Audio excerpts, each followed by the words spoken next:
नमस्कार, कश्मीरी पंडित कल्चर में मैं उज्जवल हांडू आपका स्वागत करती हूँ।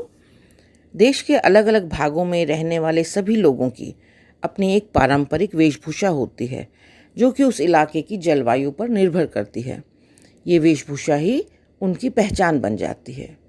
ठंडा इलाका होने के कारण कश्मीरी लोगों की पारंपरिक वेशभूषा गर्म कपड़े से बना हुआ फैरन है। महिलाएं और पुरुष दोनों इसे पहनते हैं।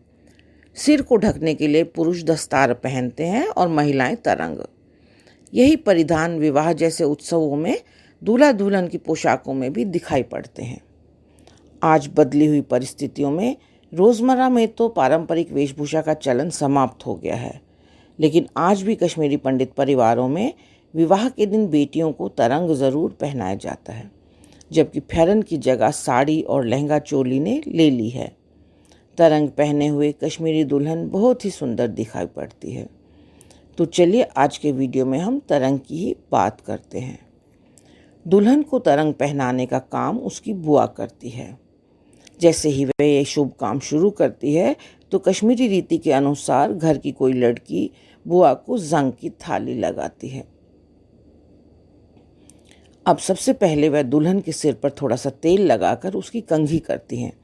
विवाह के अवसर पर कश्मीर में दुल्हन की 2 चोटियां बनाई जाती हैं। चोटी बनाते समय लाल रंग का रिबन या परांदी चोटी में डाली जाती है। रबर बैंड का प्रयोग नहीं किया जाता। दोनों चोटी को पीठ पर रखकर उन्हें एक साथ गोटे में लपेटा जाता है। इस अवसर पर उपस्थित महिलाएं वनून के मंगल गीत गाती हैं और इसबन जलाकर दुल्हन की नज़र उतारती हैं। अब बारी आती है दुल्हन को तरंग पहनाने की। तरंग पहली बार विवाह पर दिवगुन पूजा के दौरान पहना जाता है। उस समय केवल एक टोपी, जिसे कि कलपुष कहते हैं, वही पहने जाते हैं।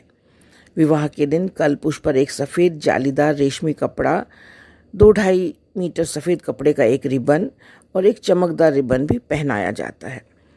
इनको ऑल पिन से कसकर बांधा जाता है। आजकल तरंग चलन में ना होने के कारण अधिकांश महिलाएं इससे परिचित नहीं हैं। वहीं तरंग को पहनने वाली पीढ़ी भी अब नहीं रही। ऐसे में दुल्हन को तरंग पहनाना चुनौतीपूर्ण हो जाता है।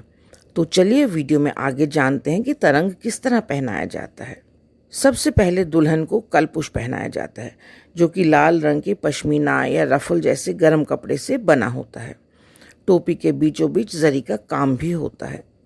कोनिकल शेप में बनी यह टोपी थोड़ी लंबी होती है, जिसे कि 2-3 फोल्ड देकर छोटा किया जाता है ताकि पहनने पर यह माथे से ऊपर ही रहे। आजकल पश्मीने की कलपुष की जगह कई लड़कियां सिल्क पर जरी के काम से बनी हुई टोपी, जिसे कि हम टर्च कहते हैं, वह भी पहनने लगी हैं। कलपुष पहनने के बाद सफ़ेद रेशमी कपड़े से बनी जूज पहनाई जाती है। जूज के 2 तरफ रेशमी कपड़े पर तिल्ले की कढ़ाई होती है और बीच में रेशमी जाली बनी होती है। जूज को सिर पर इस तरह रखा जाता है कि वह सिर के पिछले भाग पर अधिक रहती हैं और पीछे कंधों तक लटकती रहती है। जूज की बाकी 2 साइडें कानों को हल्का सा ढके हुए रहती हैं। जूज को सिर पर फिक्स करने के लिए एक कलफ लगा हुआ सफ़ेद रिबन सिर पर बांधा जाता है। इस रिबन को तरंग लठ कहते हैं। यह 2-2.5 मीटर लंबा और करीब 1.5 इंच चौड़ा होता है। इसे कलपुष के फोल्ड्स पर 3-4 बार कसकर इस तरह लपेटा जाता है कि सफ़ेद तरंग लठ के नीचे कलपुष की लाल रंग की एक बारीक लाइन दिखाई देती रहे। इसके ऊपर एक चमकीला रिबन भी लगाया जाता है, जिसे कि जितन लठ या मोहर लठ कहते हैं। इन दोनों रिबन्स को बांधे रखने के लिए काले मोती वाली ऑल पिन्स का प्रयोग किया जाता है, जिनको क्रेहन फुल्सन कहते हैं। तो इस तरह तरंग पहनकर ही दुल्हन विवाह मंडप में बैठती हैं। विदाई के बाद ससुराल पहुंचकर इस तरंग को दूल्हे की बुआ उतारती है और फिर कलपुष को उल्टा कर फिर से तरंग को दुल्हन को पहना देती हैं। कुछ घंटे ससुराल में रहकर दूल्हा दुल्हन फिर से दुल्हन के मायके जाते हैं, जहां पर इस तरंग को फाइनली उतार दिया जाता है।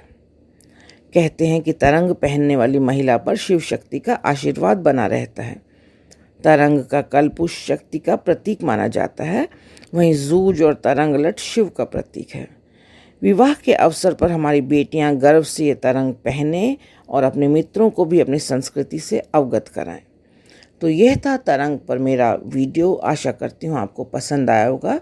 आप इसे लाइक और शेयर करें और मेरे सभी वीडियोस को सबसे पहले देखने के लिए मेरे चैनल को सब्सक्राइब करें और बेल आइकन को दबाना ना भूलें। एक नए वीडियो के साथ जल्द ही आपसे दोबारा मिलती हूँ। तब तक के लिए नमस्कार।